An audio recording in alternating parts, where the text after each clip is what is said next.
O nome dessa série é Metanoia. E metanoia é uma palavra grega que significa mudança de mente. Essa palavra várias vezes no Novo Testamento é traduzida por arrependimento, e ela traz essa ideia mesmo de mudança de rota. E no início dessa série, ainda na introdução, nós falamos que existem dois pilares básicos para renovação da mente. O primeiro pilar é a revelação da palavra, e a gente dedicou 2 cultos falando sobre revelação da palavra. E depois o outro pilar é experiência. De fato, nós entendemos que a revelação da palavra nos leva a uma experiência com o Senhor. E desde a semana passada nós estamos batendo nessa tecla de quão importante é experimentarmos da bondade do nosso Senhor. Amém? O Senhor, o salmista disse: ó, provai e vede que o Senhor é bom. O apóstolo Pedro disse: é que vocês já têm provado da bondade do Senhor. Há sempre um convite da parte de Deus de não simplesmente entendermos com a mente, mas também termos uma experiência prática com o amor de Deus. Amém? Glória a Deus. Eu, só para ainda relembrando o que nós falamos, lá em Efésios 3, no versículo 18, eu li esse texto e expliquei 2 palavras gregas aqui, que é a palavra perceberão, que é a palavra catalambano, que traz a ideia de uma percepção mental, é capturar com a mente. Então, que vocês possam capturar com a mente qual é a largura, comprimento, altura e profundidade do amor de Cristo. Maravilhoso. Isso é importante ou não, gente? Saber que o amor de Deus é capaz de alcançar qualquer pessoa é fundamental, amém? Agora, essa não é a plenitude do que Deus tem para você. Eu costumo, quando eu uso esse versículo, eu costumo falar sobre uma experiência que eu tive ministrando na Fundação Casa. E um rapaz que tinha acabado de ser preso falou assim: pastor, ele começou a descrever os crimes hediondos que ele tinha cometido. Ele falou: será que tem perdão para mim? E qual é a resposta? Óbvio que sim. Mesmo sem saber o que ele fez, o que ele deixou de fazer, sim. Não há ninguém que tenha ido tão longe a ponto do amor de Deus não poder alcançá-lo. Por favor, diga amém. Todos podem ser alcançados pelo amor de Deus, amém? Glória a Deus. Aleluia. Então é importante nós sabermos com a mente a largura, altura, comprimento, profundidade do amor de Cristo. Agora, o próximo versículo vai falar sobre o complemento dessa experiência, que diz: e conhecerão. Olha só, olha que coisa legal, né? A gente falou sobre revelação e experiência, ok? Amém, gente? Você está aqui? Beleza. Ó, revelação e experiência. No versículo 18 fala que vocês percebam com a mente altura, largura, comprimento e profundidade. Diga: revelação. Você compreende com a mente as medidas do amor de Cristo, e como resultado dessa revelação, e conhecerão esse amor. A palavra conhecerão aqui é a palavra gnosco, que traz a ideia, principalmente as raízes etimológicas dessa palavra trazem a ideia de um conhecimento por experiência, de um conhecimento vivencial, de um conhecimento íntimo. Ainda na semana passada eu falei que a palavra que se relaciona com essa gnosco, a palavra conhecerão aqui é a palavra grega gnosco. A palavra que se relaciona com ela é uma palavra que nós conhecemos muito bem aqui no verbo sapopemba, que é a palavra iada. O jeito certo de pronunciar é iadá. E essa palavra traz a ideia de um conhecimento pessoal e íntimo. Amém? O profeta Joel, ele diz: conheçamos e prossigamos em conhecer o Senhor. Também diz que essa palavra, ela é usada algumas vezes, muitas vezes no Antigo Testamento, para denotar um relacionamento sexual, porque é o nível de conhecimento mais mais íntimo entre 2 seres humanos, amém? Glória a Deus. Não é curioso que o profeta usa essa mesma palavra para falar de como a gente precisa conhecer o Senhor? é íntimo, é pessoal, é único. Amém? Então, olha só, conhecer, capturar com a mente, deve nos levar a esse lugar de conhecer, através de experiência, o amor de Cristo. Amém? E esse conhecimento, através de experiência, ele excede a todo conhecimento. E eu acho isso maravilhoso. Um conhecimento que vai além da capacidade de conhecer. Amém? Esse é o amor de Deus que você e eu precisamos provar. Amém? E aí ele diz: para que sejam cheios da plenitude de Deus. Não existe plenitude de Deus sem experiência de Deus. Repete comigo: não existe plenitude de Deus sem experimentar. Eu dei o exemplo aqui na semana passada. Imagina que essa garrafa de água tivesse um rótulo falando do sódio, das coisas que tem na água, e eu falasse assim: nossa gente, que sede. Peraí, deixa eu resolver isso.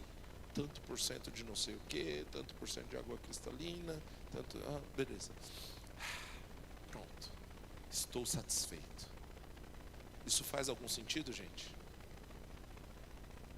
Só há satisfação quando eu provo, quando eu experimento.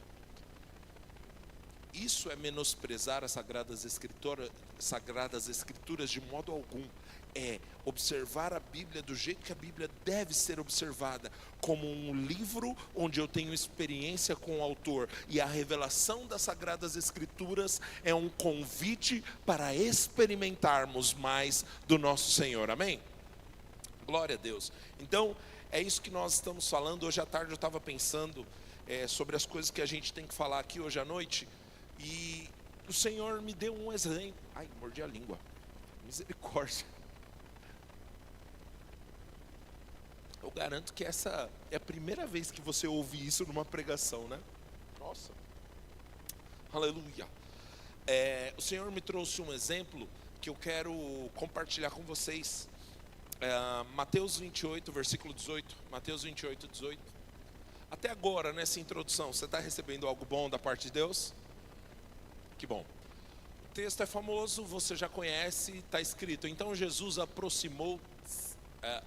se aproximou deles e lhes disse: toda autoridade me foi dada nos céus e na terra.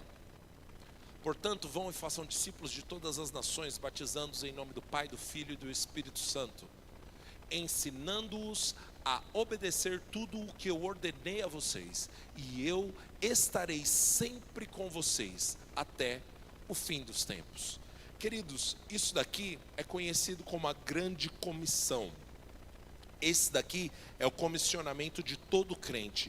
Aqui Jesus, sim, estava falando com seus 12 discípulos, com seus 70 discípulos, com seus 120 discípulos, mas ele estava falando com todos os seus discípulos que um dia pisariam na terra. Ou seja, está falando comigo e com você, por favor, diga amém. Jesus nos comissionou com uma ordem: faça discípulos. Glória a Deus. Quando o comissionamento é dado, a autoridade é transferida. Volta para o versículo 18, Ju, por favor. Quando diz: toda autoridade me foi dada, eu já ministrei isso aqui na igreja, que o termo grego para autoridade é exousia, que traz a ideia de autoridade delegada. É autoridade transferida. Jesus, ele falou: toda autoridade me foi dada, e eu posso transferir essa autoridade para vocês, e agora vocês têm autoridade. Vão e façam discípulos. Repete comigo: eu tenho autoridade. Agora, assim como o comissionamento te dá autoridade, a experiência te dá algo diferente. Você já recebeu comissionamentos da parte de Deus, direções da parte de Deus. E querido, quando Deus te pede para fazer algo, você já tem autoridade para fazer esse algo. Agora, o mesmo Senhor Jesus que comissionou os seus discípulos, antes dos discípulos saírem ao campo para trabalhar, Jesus disse: espera, ficai em Jerusalém, até que do alto sejais revestidos de quê? poder. Aleluia.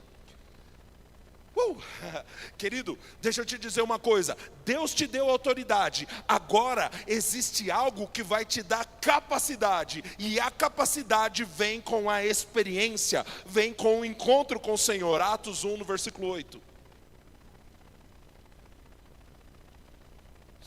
Aleluia. Atos 1, 8. Mas vocês receberão poder quando o Espírito Santo descer sobre vocês, e serão minhas testemunhas, tanto em Jerusalém como em toda a Judéia e Samaria e até os confins da terra. Jesus, ele tinha falado, vocês vão receber poder. Jesus tinha falado, eu dei a vocês toda a autoridade para fazer discípulos, mas espera, eu te dei a autoridade, mas espera a capacidade chegar também. O problema, querido, que muitas vezes recebemos ordens da parte de Deus, e antes de Deus completar a frase, nós já saímos correndo, querendo fazer na força do nosso braço, na nossa inteligência, com a nossa própria estratégia, quando o nosso papel deveria ser ficar quietinho até ter um encontro, porque o encontro é o que traz capacidade, o encontro traz poder, o comissionamento traz autoridade, mas o encontro, a experiência, gera poder para executar. Os discípulos, querido, não entraram no ministério em Mateus 28, 19 e 20, porque eles estavam nessa promessa: vocês receberão poder quando descer do alto o Espírito Santo. Aleluia. Agora, muito importante, você que é aluno do Rema ou já foi aluno do Rema, você aprendeu sobre essas duas experiências do Espírito dentro e do Espírito sobre. Esses discípulos, lá em Lucas, Jesus em determinado momento ele sopra e fala, recebam o Espírito Santo. Quantos acreditam que o Senhor Jesus dizendo, recebam o Espírito Santo, soprando, funcionou? Vocês acreditam em Jesus? Jesus geralmente ele falava, as coisas aconteciam. Então os discípulos tinham o Espírito Santo dentro. Mas agora Jesus fala, fiquem em Jerusalém até que o Espírito Santo venha sobre. Porque o Espírito Santo sobre traz capacitação para você andar em poder, amém? Mesmo os discípulos tendo recebido autoridade, sabe o que eles fizeram? Não muita coisa. Agora, lá em Atos 2, no versículo 1, depois de permanecerem em Jerusalém, quando chegou o dia de Pentecostes, estavam todos reunidos em um só lugar. De repente, veio do céu um som, como de um vento muito forte, e encheu toda a casa na qual estavam sentados. Apareceram línguas de fogo que se separaram e pousaram sobre cada um deles. Todos ficaram cheios do Espírito Santo e começaram a falar em outras línguas, conforme o Espírito Santo permitia que se expressassem. Querido, eles já tinham autoridade para cumprir aquilo que Deus chamou eles para fazer, mas agora eles tiveram um encontro, e o encontro revestiu eles de capacidade. Muitas das nossas frustrações vêm do fato de termos entendido profeticamente o que Deus nos chamou para fazer.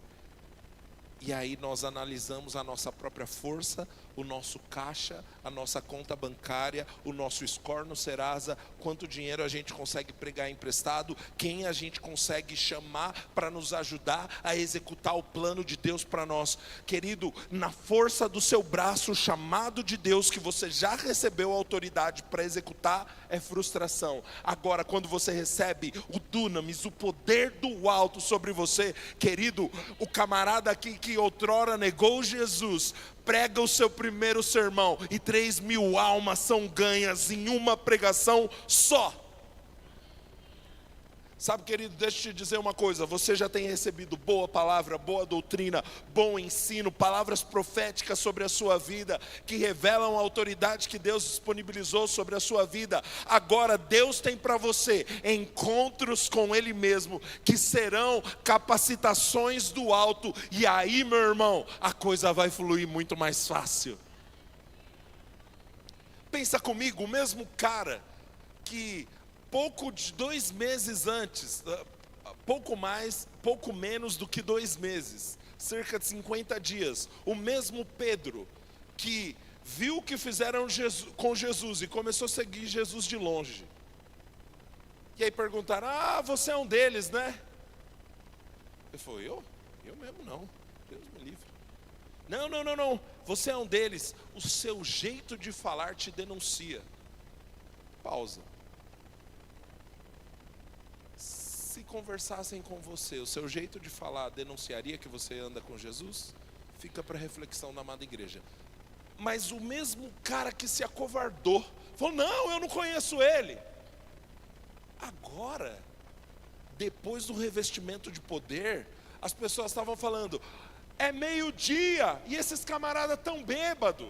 Esse cara que tinha se acovardado chega na frente de todo mundo e fala: senhores, eles não estão bêbados. O que está se cumprindo aqui é o que Deus profetizou. Aleluia, esse é o cumprimento da promessa. E ele começa a expor sobre Jesus, e 3.000 almas são ganhas. No capítulo 2, capítulo 3, esse mesmo camarada subindo para o templo, um cego,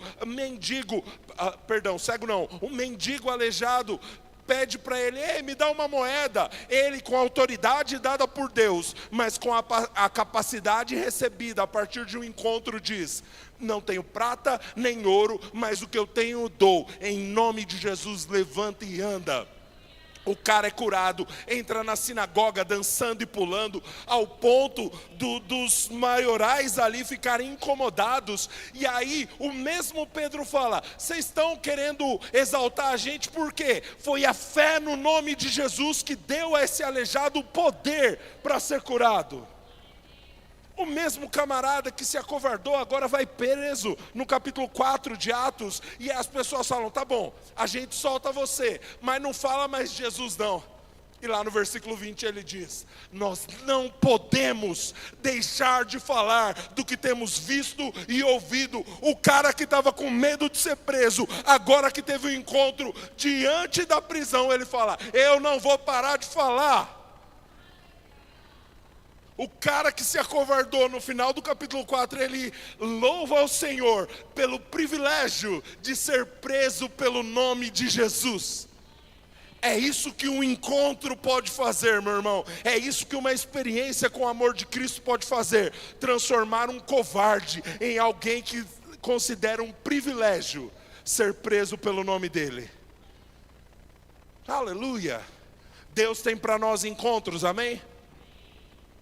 Querido, eu não sei se você já percebeu, o que a gente está falando do dia 25 do nosso aniversário, a expectativa do meu coração é sermos encontrados pelo nosso Senhor. Aleluia. A gente vai terminar a festa do nosso aniversário provando da bondade dele. Meu irmão, levanta a sua expectativa. Ai, pastor, mas não é você que marca encontro com Deus. Querido, sabe o que eu tenho aprendido ao longo dos anos? Deus sempre quer me encontrar, e geralmente quem não está pronto sou eu. Mas dessa vez, mais de um mês antes, a gente tem falado: Senhor, nós queremos. Senhor, nós vamos jejuar, nós vamos nos preparar, a gente vai escolher as músicas, a gente vai organizar tudo, e o que nós queremos no final do dia é você.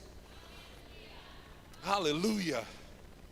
Glória a Deus. Deixa eu te dizer, querido, Deus não é uma criança mimada que quando você fala: vem, fala: não quero.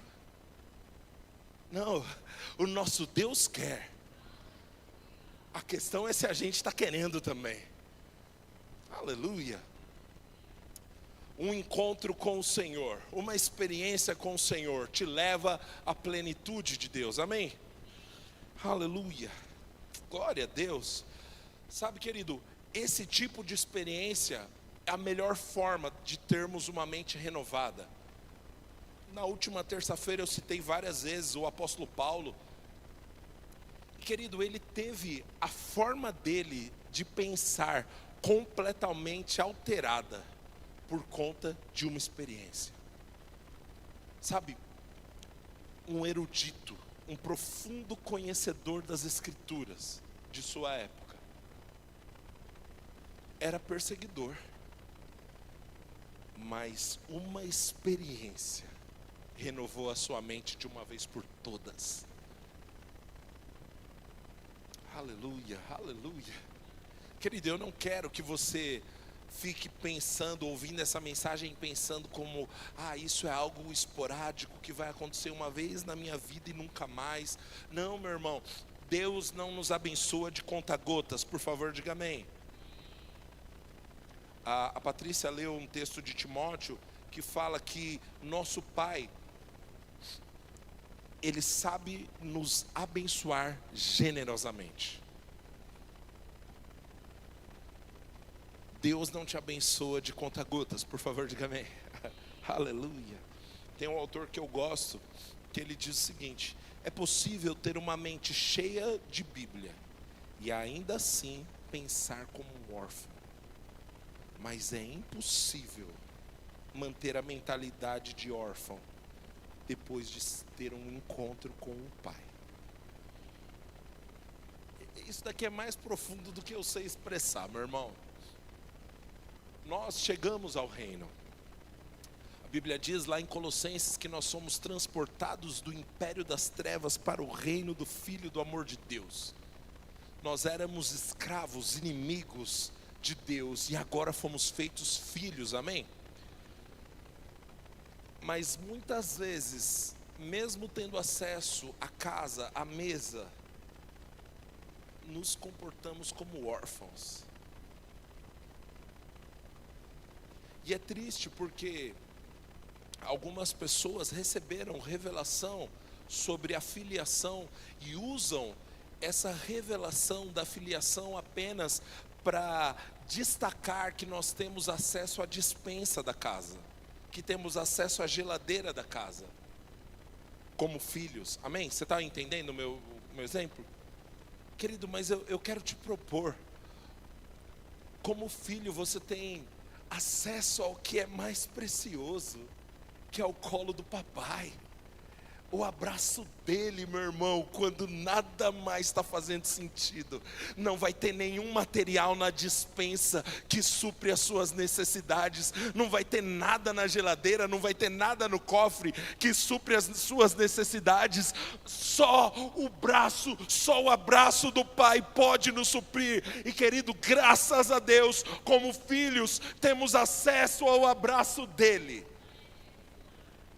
Aleluia. O Senhor está nos convidando a ter uma experiência com o Pai.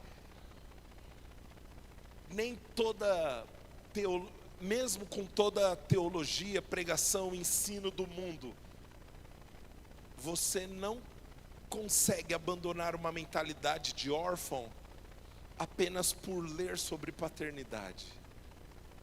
Para abandonar a mentalidade de órfão, precisa ter experiência com o papai. Sabe o que é mais lindo disso? Quando eu era criança, provavelmente você já viveu uma dessa. Eu ia no mercado com a minha mãe, e criança é altamente distraível, né? Não sei se existe essa palavra, mas a gente se distrai quando é criança. E no mercado, um monte de coisa colorida, um monte de coisa que eu queria comprar e que minha mãe ia dizer não, eu acabava me perdendo. Você já teve péssima sensação de se perder do seu pai e da sua mãe no mercado ou na feira? Mano, é desesperador. Na feira que tem um monte de gente gritando, um monte de gente passando, aquelas velhas com carrinho em cima do seu pé, misericórdia. Você fala, cadê minha mãe? E você fica com aqueles segundos ali de desespero. Mas eu aprendi depois de grande que mais preocupado em encontrar minha mãe, estava minha mãe em me encontrar. É o adulto que se antecipa para encontrar a criança que se perdeu. Querido, deixa eu te dizer uma coisa. Não é você que está desesperadamente buscando o Pai para ter uma experiência com o Pai. Não, não, não. Ele te atraiu para cá essa noite. Ele está te permitindo ouvir essa palavra, porque Ele mesmo quer te encontrar. Ele é o maior responsável em te encontrar. Aleluia. E o nosso papel é simplesmente nos deixar ser achados por Ele. Aleluia. Glória a Deus. Um encontro com o Senhor tem o poder de redefinir tudo na sua vida. Deixa eu ler um texto, vai ser um texto maior. Está lá em Isaías 6, nós vamos ler do versículo 1 até o 8. Glória a Deus. Isaías 6, versículo 1.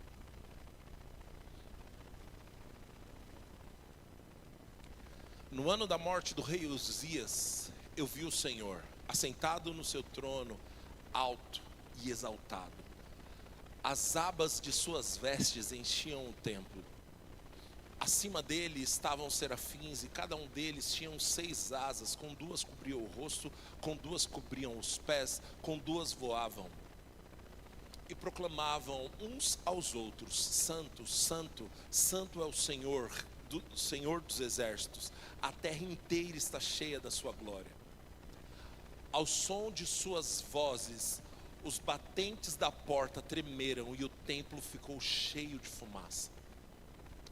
Então gritei: ai de mim, estou perdido, pois sou homem de lábios impuros e vivo no meio de um povo de lábios impuros. Os meus olhos viram o Rei, o Senhor dos exércitos. Pode deixar aí. Olha que coisa maravilhosa. Isaías teve uma visão do céu. Ele teve um encontro com o próprio Deus. Ele viu o Senhor assentado no seu alto sublime trono. Ele viu os serafins voando com 6 asas, cantando, proclamando uns aos outros: Santo, Santo, Santo é o Senhor dos exércitos. Toda a terra está cheia da sua glória. E quando ele teve essa visão, ele teve uma visão acerca de si mesmo. Você já parou para reparar que sempre que nós temos uma revelação acerca de Deus, nós recebemos automaticamente uma revelação acerca de nós mesmos? Não parou, tá? Então tá bom. Mas sempre que nós temos uma revelação acerca de Deus, nós temos uma revelação acerca de nós mesmos. É a mesma coisa que aconteceu com Pedro. Pesca maravilhosa, Pedro fala: afasta-se de mim, porque eu sou pecador. Ele viu que Jesus era diferente. Ele teve uma revelação de quem era Jesus. Automaticamente ele teve uma revelação de quem era ele. Em outro momento, Pedro também tem uma revelação do céu. Jesus pergunta: quem os homens dizem que eu sou? Uns dizem que é Elias, outros Jeremias, ou alguns dos profetas. Vocês, quem dizem que eu sou? Pedro tem uma revelação do céu e fala: você é o Cristo. Jesus fala: muito bem, Pedro, não foi carne nem sangue que te revelou, mas meu Pai que está no céu. Pedro teve uma revelação de quem Jesus era. O que acontece imediatamente na próxima frase? Eu te digo, Simão, você agora é Pedro. Jesus muda a identidade dele, revela quem ele é. Amém? Falei tudo isso só para dizer que é isso que aconteceu com Isaías. Ele teve uma visão do Senhor. Amém?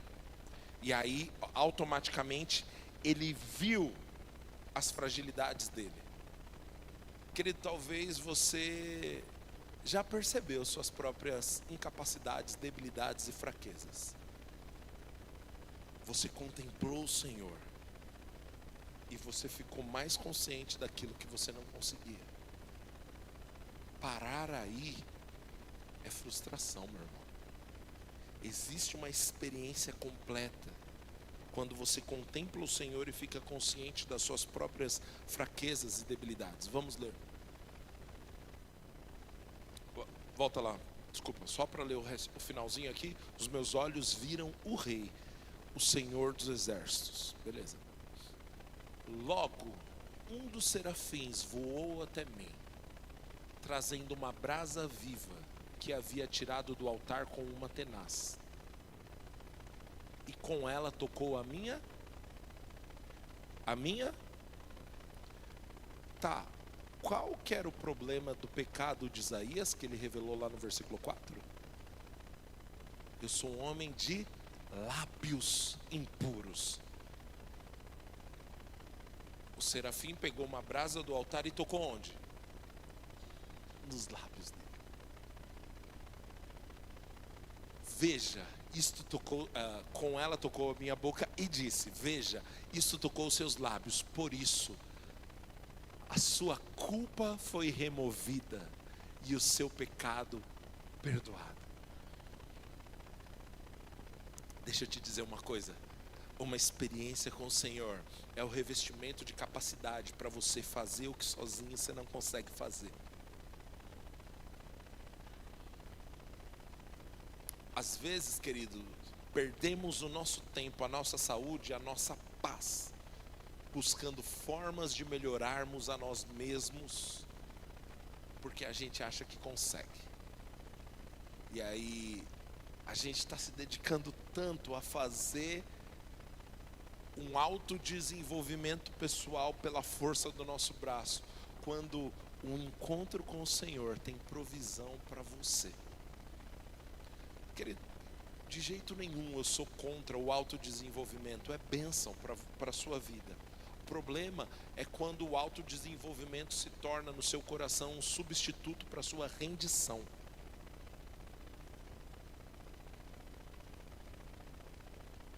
Oh, aleluia! Deixa eu te falar, você vai se tornar a melhor versão de você mesmo, para usar os termos de coach, né? Você vai se tornar a melhor versão de você mesmo, não por fazer a técnica de Pomodoro e ter um Google Agenda bonitinho, organizadinho, acordar 5 da manhã, entrar na banheira de gelo, correr 5 quilômetros, tudo isso antes do trabalho. Você se torna a melhor versão de você mesmo quando você está com a sua mão levantada, seu coração rendido e reconhecendo a sua dependência de quem Ele é. De jeito nenhum eu sou contra essas coisas, são maravilhosas, mas elas não podem se tornar um substituto.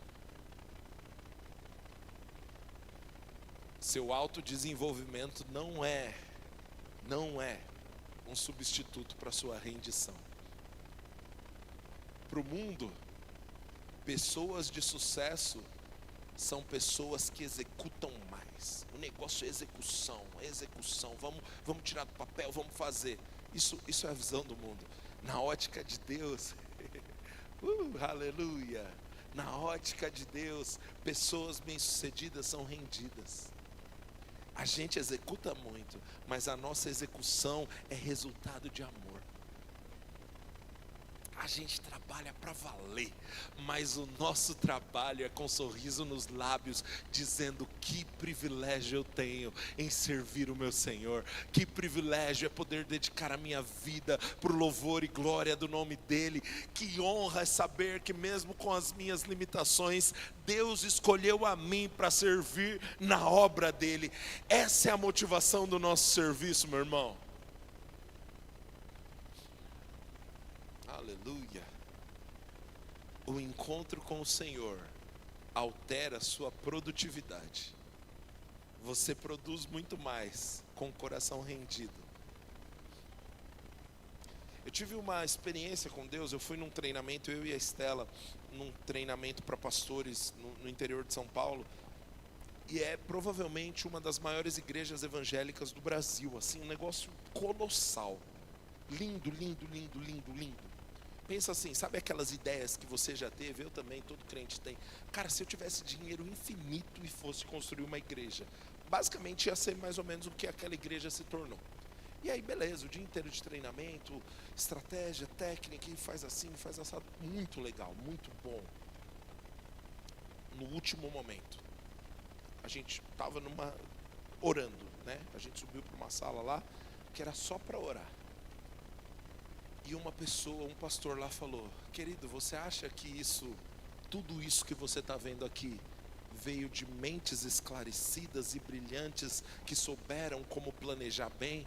Não, isso daqui veio de corações rendidos, que não tinham capacidade de fazer nada disso acontecer, mas Deus nos considerou por fiéis.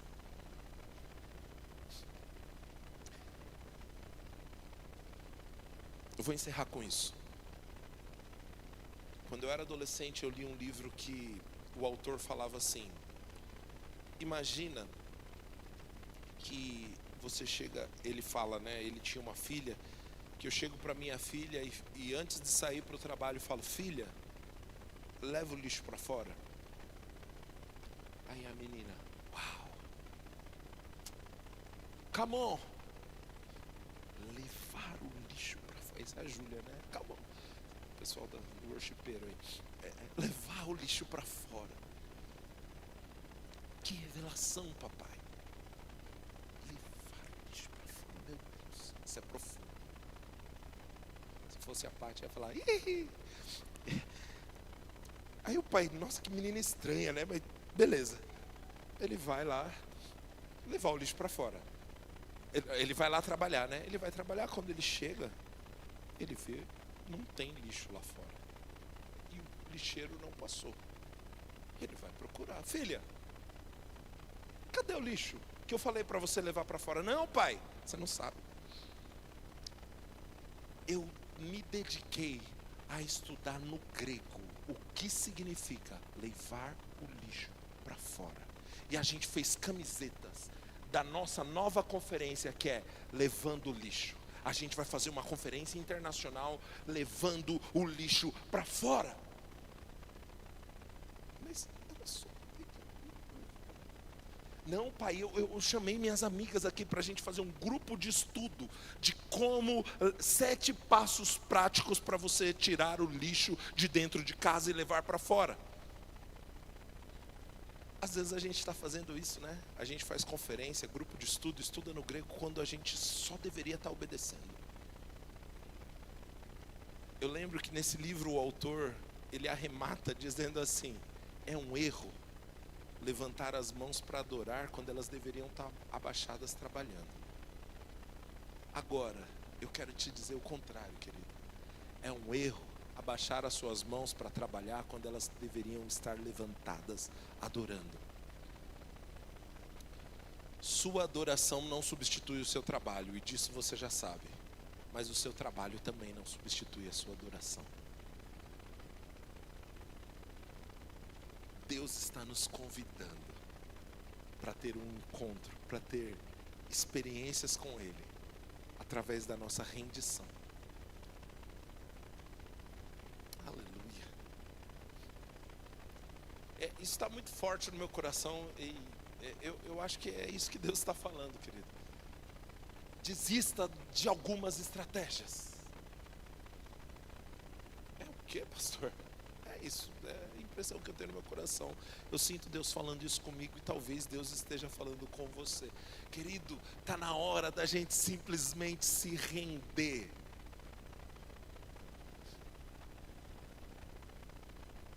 E confiar que Ele vai fazer o que Ele disse que ia fazer. Aleluia. Eu quero que você fique com essa imagem. Na noite que o povo de Israel foi tirado do Egito, o Senhor falou através de Moisés que eles deveriam pintar os umbrais das portas, né, aspergir o sangue do cordeiro. E aqueles que tivessem o sangue nos umbrais da porta, o anjo da morte não passaria ali e os primogênitos não morreriam. Eu quero que você imagine 2 famílias. A família A estava mais ou menos assim: ai, que trabalhão.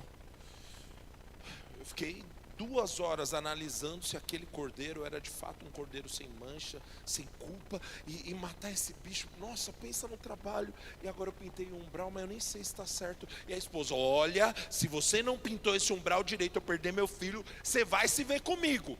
Ele: não, mas eu acho que eu fiz certo. Não, mas a gente tem que conferir. Não, mas agora já não pode ir, a gente já fechou a porta, como que eu vou sair? E uma noite inteira de discussão e preocupação, se questionando se fizeram a coisa certa ou não. Agora do outro lado tem a família B. Graças a Deus, o nosso Deus é tão bom. Mesmo diante de uma morte iminente, Deus proveu para nós o cordeiro. A gente passou o sangue lá e vamos dormir em paz. Vamos cantar uma música? E aí eu acho que eles cantaram Nada Além do Sangue do Fernandinho e foram dormir em paz. Pergunta: qual das famílias não teve o filho morto? Ambas. Só que só uma dormiu direito. A mesma promessa para as duas casas. Só que uns decidiram questionar se eles tinham capacidade de executar a estratégia deles, a força deles. Será que fez certo? Será que fez errado? E a outra só dependeu da bondade de Deus. Posso te dar um conselho de amor? Renda o seu coração e vá dormir em paz. Enquanto você descansa, papai pode fazer. Enquanto você descansa, enquanto ele é bom, ele pode executar coisas que você não poderia executar. Ele pode prover de maneiras que você não poderia planejar. Ele pode criar. Oh, querido, deixa eu te dizer, Deus está agora mesmo atraindo para você coisas que você havia crido, coisas que ele tinha prometido, e diante dos seus olhos ainda parece impossível, mas meu irmão, Deus está fazendo. O que você precisa fazer é descansar. Seu descanso demonstra a sua confiança.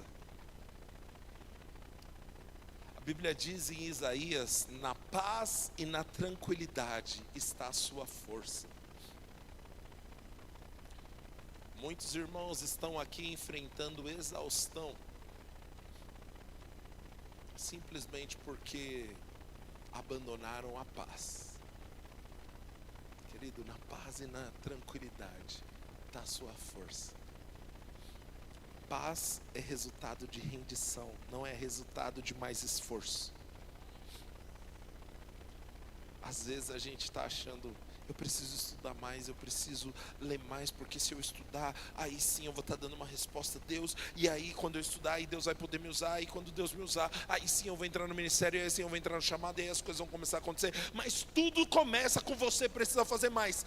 Para com essa mentira do diabo. O que você precisa é se render e dizer: papai, o que a gente vai fazer agora? Agora é hora de ler, então a gente vai ler. Agora é hora de dar risada, então a gente vai dar risada. Agora é hora de dormir, então a gente vai dormir. Senhor, eu vou corresponder a cada instrução, a cada passo, confiando que o Senhor está orientando o caminho. Aleluia. A cada passo uma instrução. Aleluia. A cada passo uma direção, a cada passo uma provisão. E enquanto isso o Senhor vai vendo a sua obediência. Aleluia. Glória a Deus, glória a Deus. Deus está fazendo algo, meu irmão. Eu quero aconselhar você de novo: vá dormir. Não aqui na igreja, aqui na igreja fica acordado, mas em casa, vai descansar, meu irmão.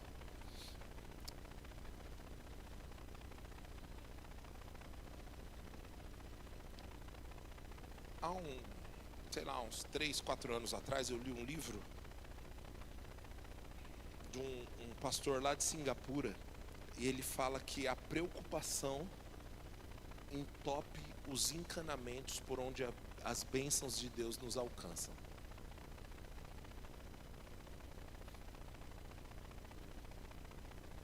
Sabe que a gente tinha um encanamento entupido aqui no fundo da igreja. Talvez alguma pedra caiu lá dentro, e aí precisou de uma intervenção externa. Vem com a máquina quebra a pedra que está dentro do cano e flui livremente. Eu vejo Deus intervindo sobre encanamentos que estavam entupidos na sua vida, por conta da preocupação. Parece que o negócio está fluindo, mas não está fluindo com a vazão que deveria, sabe? Chega.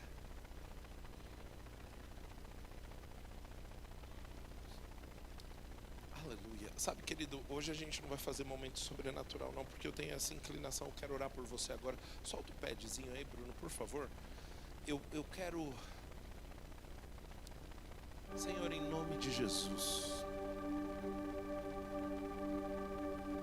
eu oro, Pai, por uma nova experiência com o seu amor.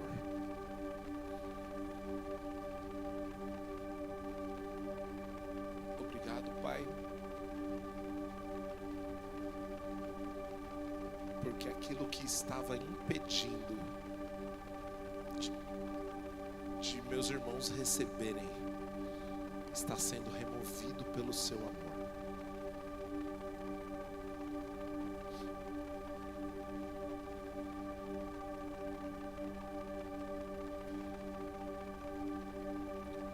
Durante tanto tempo você tem se perguntado, mas como que vai acontecer? Eu quero te dizer, isso não compete a você.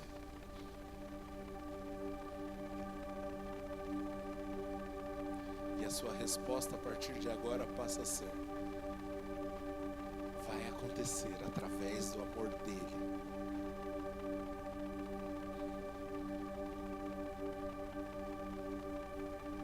Obrigado, Senhor.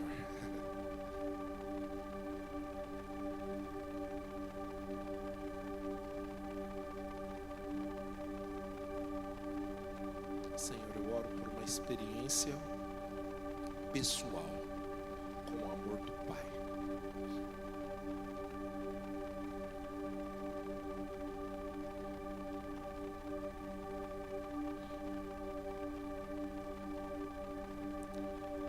Eu te agradeço, Senhor, pela orfandade sendo destronada nos corações.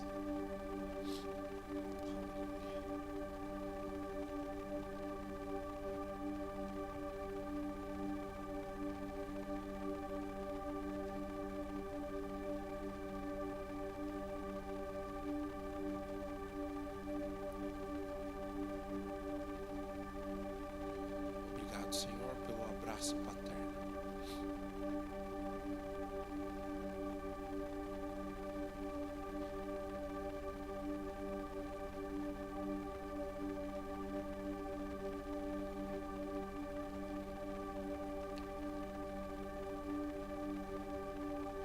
Obrigado, Jesus.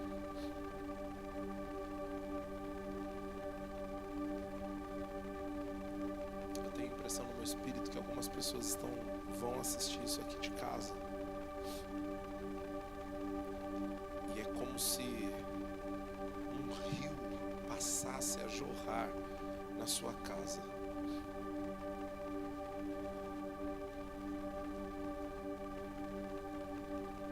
Como se você pudesse ouvir o barulho das águas.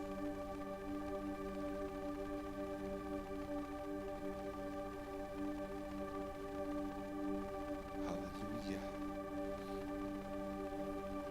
Obrigado, Senhor, pelos rios do seu amor tocando corações.